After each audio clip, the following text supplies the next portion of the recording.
प्रणिपात वासुदेव।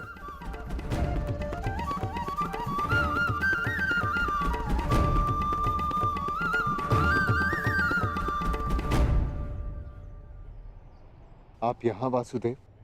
हाँ धर्मराज, तुम एक परीक्षा में भले ही सफल हो गए, परंतु मैं यहां अगली परीक्षा के लिए तुम्हें सावधान करने आया हूं।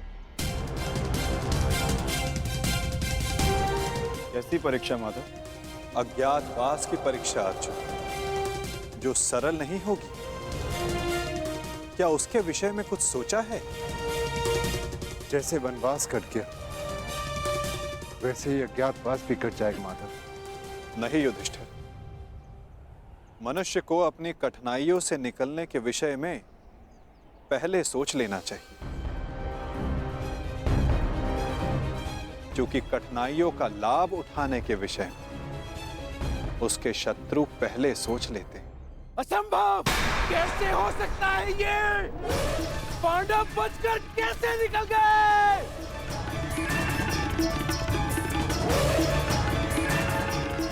दिग्विजय प्राप्त कर ली, चारों दिशाएं जीत ली, परंतु हर बार पांडवों से क्यों हार जाते हो तुम? इतने सैनिक साथ थे, शकुनी तुम भी थे, फिर कैसे असफल हुए? कैसे?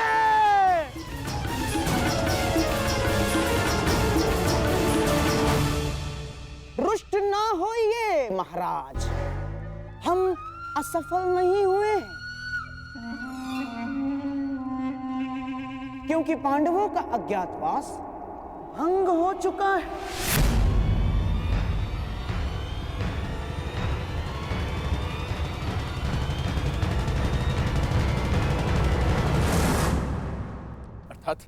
अर्थात ये महाराज कि अंगराज कर्ण ने पांडवों को अज्ञातवास में देखा था।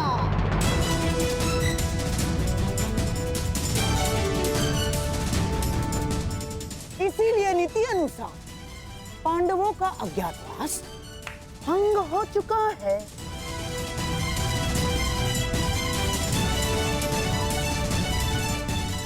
है ना कर्ण? क्या ये सत्य है कर्ण? तुमने पांडवों को देखा था?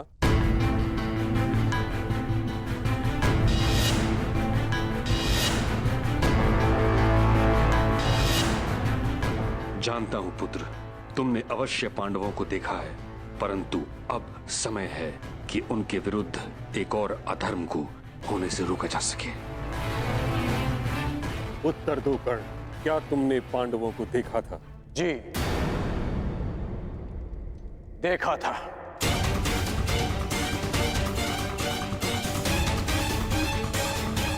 क्या तुम्हारी बात का सत्यापन करने के लिए कोई साक्ष्य है?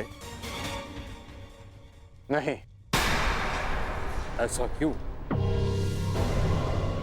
जब तक सैनिक वहां पहुंचे, पांडव वहां से जा चुके थे और मैंने गांधार राज और युवराज को बताया था कि पांडव मेरे समक्ष खड़े हैं, परंतु उन्होंने मेरी बात का विश्वास नहीं किया और दूसरी ओर चले गए। गांधार राज, अज्ञातवास के नियमों के अनुसार साक्ष्य को कुरुकुल के किसी सदस्य का समर्थन होना चाहिए। अंगराज के साक्ष्य होने पर किसका समर्थन है उन्हें?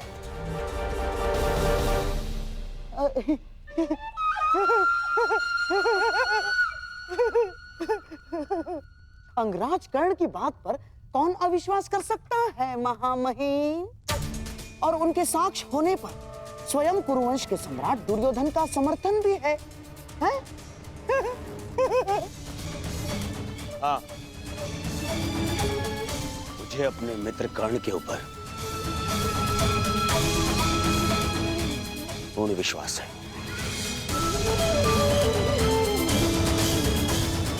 मैं समर्थन करता हूं कि कर्ण ने पांडवों को अज्ञातवास में देखा है। युवराज, यदि तुम्हें विश्वास था तो कर्ण की बात ना मानकर दूसरी ओर क्यों चले गए?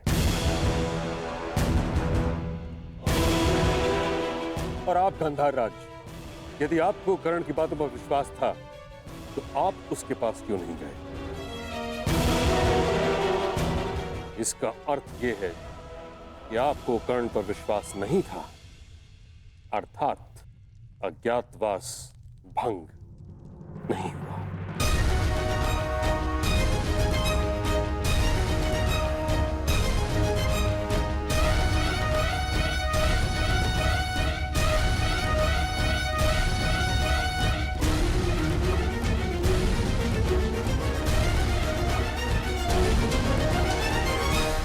परंतु प्रश्न ये उठता है ताचरी कि अब किया क्या जाए? खोज, पांडवों की खोज के अतिरिक्त कोई मार्ग शेष नहीं, क्योंकि नियम अनुसार पांडवों का अज्ञातवास किसी विघ्न के बिना आरंभ हो चुका है। अज्ञातवास में जाने का समय हो गया है, परंतु तुम सबके शस्त्रों को देखकर कोई भी तुम्हें पहचान लेगा। भीम की गदा, अर्जुन का गांडीव और तुम सबके अस्त्रों और शस्त्रों को देखकर तुम्हें कोई भी पहचान सकता है।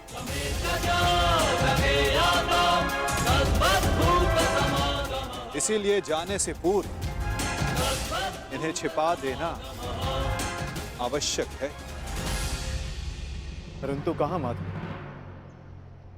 यदि किसी ने यह शस्त्र ढूंढ लिया तो? कोई भी स्थान सुरक्षित नहीं है। स्थान सुरक्षित नहीं होता अर्जुन, स्थान सुरक्षित किया जाता है। मैं समझा नहीं माधव। अपने अस्त्रों और शस्त्रों को नीचे रखो।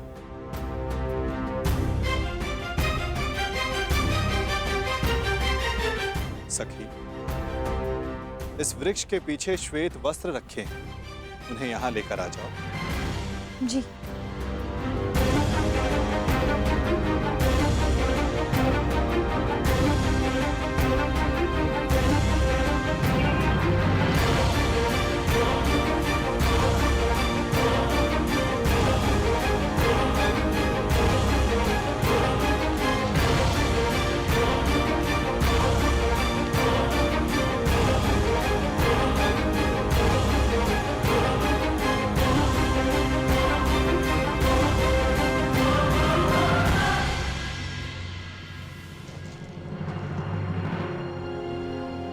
अब जो भी इसे देखेगा उसे यह प्रतीत होगा कि ये एक मृत शरीर है। कुछ लोग भय के कारण तो कुछ लोग घृणा के कारण यहां नहीं आएंगे। इस शमी के वृक्ष पर 1 वर्ष तक ये अस्त्र और शस्त्र सुरक्षित रहेंगे। परंतु अब सबसे महत्वपूर्ण प्रश्न ये खड़ा होता है कि अज्ञातवास में जाओगे कहां?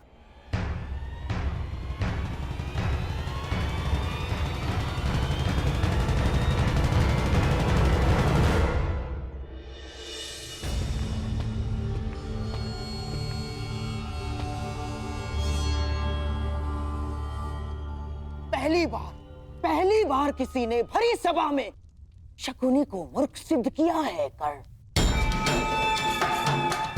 और इसका मूल्य तुम्हें चुकाना होगा। मैंने वन में भी सत्य कहा था और राजसभा में भी। मैं तुम्हें बस मामा जी, बस। एक दूसरे के ऊपर आरोप लगाने बंद कीजिए। तो हो गया तो हो गया। अपने घायल दम पर आरोप का मलहम लगाना बंद कीजिए। और तुम कौन? अपने आप को मेरा सेवक कहते हो ना? तो ठीक है, अब तुम मेरा आदेश मानोगे। जाके ढूंढो उन पांडवों को। केवल 1 वर्ष है मेरे पास, केवल 1 वर्ष। आर्यव्रत के सभी राजा या तो मेरे अधीन हैं और या मेरे मित्र। तो अब जाओ और ढूंढो इन्हें, गुप्तचर भेजो, जो करना है करो। परंतु मुझे सूचित करो कि पांडव कहां छुपे हैं। बस।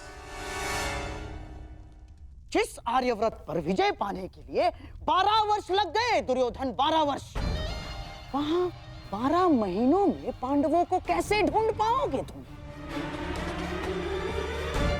अब हमें ये कार्य शक्ति से नहीं, युक्ति से करना होगा दुर्योधन। लीजिए, ये नई युक्ति आई, अर्थात मामाश्री। अर्थात पांडव किसी भी परिस्थिति में हमारे मित्र राष्ट्रों में नहीं जाएंगे ना। वो वहां जाएंगे जिन्होंने हमारी अधीनता स्वीकार तो कर ली है, परंतु जो मन से पांडवों के पक्ष में है। ये मन से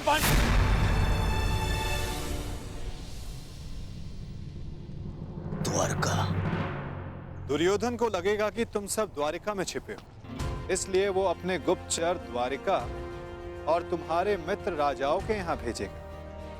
और यदि वो कहीं असावधान होगा तो केवल उस स्थान पर जहां स्वयं उसके मित्र हैं, क्योंकि मनुष्य अपनी खोई हुई वस्तु कभी अपने ही आंचल में नहीं ढूंढता। मैं समझा नहीं, आपका संकेत क्या है वासुदेव? तुम विराट नगर जाओ युधिष्ठिर। विराट नगर के राजा केवल नाम के राजा हैं और वहां पर शासन रानी सुदेशना के भाई कीचक का चलता है। और कीचक दुर्योधन का सबसे परम मित्र है, इसलिए दुर्योधन कभी सोच ही नहीं पाएगा कि तुम सब वहां छिपे। सूर्य भले ही मेघों में छिपा, परंतु उसका तेज बाहर आ ही जाता है। ठीक उसी प्रकार मनुष्य भी प्रकृति से भिन्न व्यवहार नहीं कर सकता दुर्योधन, ना?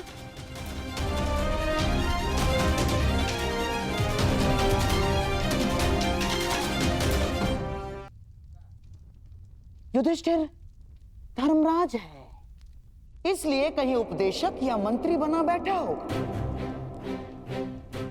इस बार तुम्हें अपनी प्रकृति से भिन्न व्यवहार करना होगा युधिष्ठिर।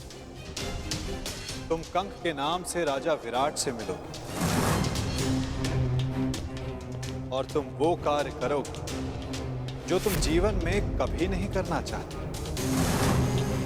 तुम राजा विराट के साथ चौसर खेलोगे।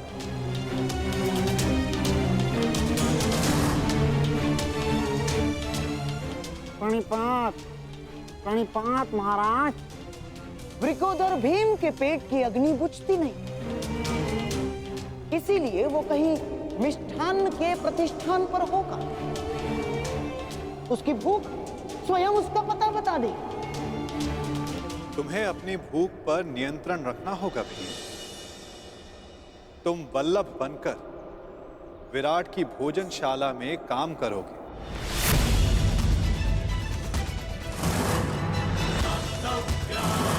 और अपनी भूख पर कड़ा नियंत्रण रखो।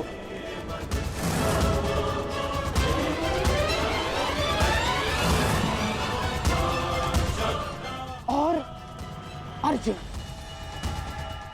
उस महाधनुर्धर का पौरुष कहां छिप सकता है ना? वो कहीं होगा सैनिक के वेश में अपना पौरुषत्व दिखाएगा। और तुम पाप, समय आ गया कि उर्वशी से मिले श्राप को वरदान सिद्ध करने का। तुम्हें 1 वर्ष के लिए अपने पौरुष को त्यागना होगा। नपुंसक बृहन्नल्ला बनकर तुम राजा विराट की संगीतशाला में कार्य करो।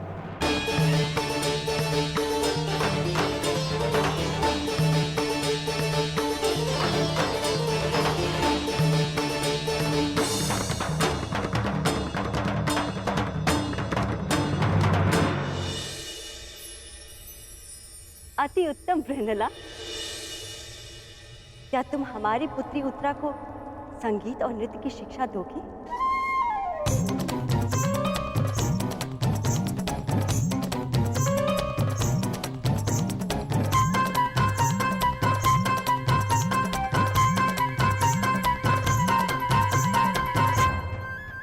अवश्य महारानी, मैं आपकी अपेक्षाओं पर खरी उतरूंगी।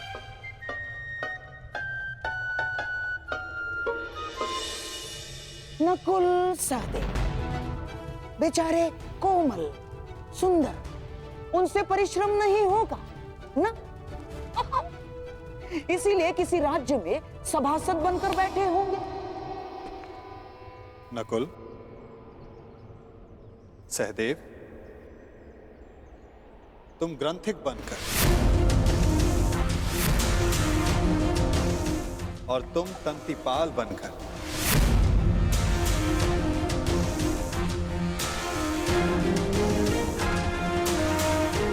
विराट नगर की गौशाला और अश्वशाला में कार्य करो।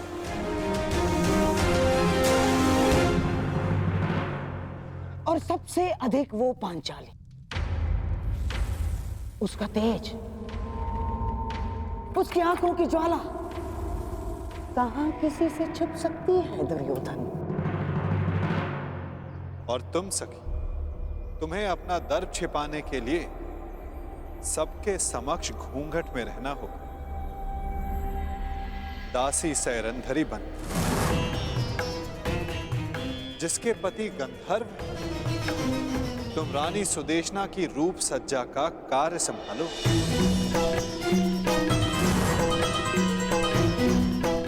सायरंदरी, ये तो अति उत्तम है कि तुम सदा घूंघट में ही रहोगी, क्योंकि हम नहीं चाहते कि तुम्हारा रूप देखकर विराट राज्य तुम्हारे वश में हो।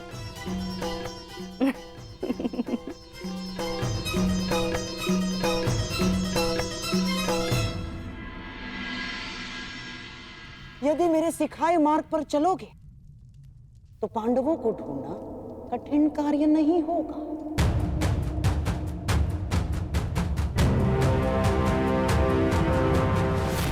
भूल कर रहे हो गांधार राज, पांडव पकड़ में नहीं आएंगे, क्योंकि वो वासुदेव के दिखाए मार्ग पर चल रहे हैं।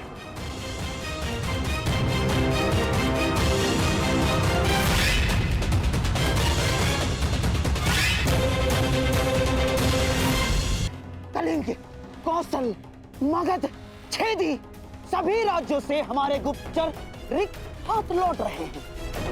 कहीं भी किसी भी राज्य से पांडवों का एक सूत्र हाथ नहीं लग रहा है। क्या पूरे भारतवर्ष में नहीं है वो? ऐसे कहां अंतर्ध्यान हो गए हैं ये पांडव? युवराज की जय हो। मैं पांडवों की खोज में काशी गया था, पर काशी में भी पांडवों की कोई सूचना नहीं मिली युवराज। तुम्हारा साहस कैसे हुआ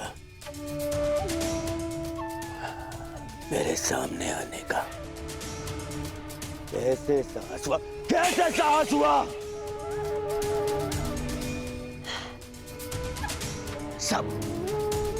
सब मेरी असफलता का संदेश देने क्यों चले आते हैं? क्यों? और तुम्हें तो मैं शिवराज, ये गुप्तचर है, केवल अपना कार्य पूर्ण कर रहा है। इससे मैं शांत हो जाइए शिवराज, शांत हो जाइए। अरे कैसे शांत हो जाऊं? 10 माह बीत चुके हैं। 10 माह बीत चुके हैं अज्ञातवास को। केवल 2 माह शेष हैं। 60 दिन। अब तक उन पांडवों की सूचना नहीं मिली तो आगे क्या मिलेगी? और तुम अब तक यहीं खड़े हो। इससे पहले कि मैं तुम्हारा वध कर दूं, चले जाओ यहां से, जाओ।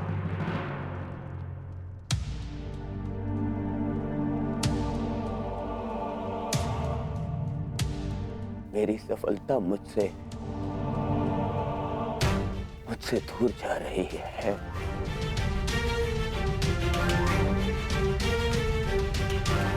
और मेरा मित्र तो मुझसे पहले ही दूर जा चुका है।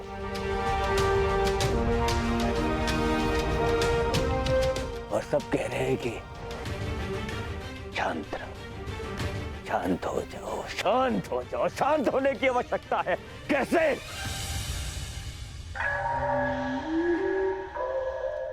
शांत होने की कोई आवश्यकता नहीं है दुर्योधन, क्योंकि मनुष्य का क्रोध ही उसके लक्ष्य प्राप्ति के लिए उसका उत्साह बढ़ाता है। परंतु हाँ, क्रोध ही दोधारी तलवार है दुर्योधन। नियंत्रण में रहे तो शत्रु का नाश कर सकती है, और यदि अनियंत्रित हो तो स्वयं को घायल कर सकती है। इसीलिए तुम्हारी ये क्रोध शक्ति पांडवों को ढूंढने में लगाओ। और कहा मामा जी, कहा ढूंढा उन पांडवों को? हर ग्राम, हर नगर ढूंढ लिया, जहां संभावना थी वो हर राज्य ढूंढ लिया, परंतु वो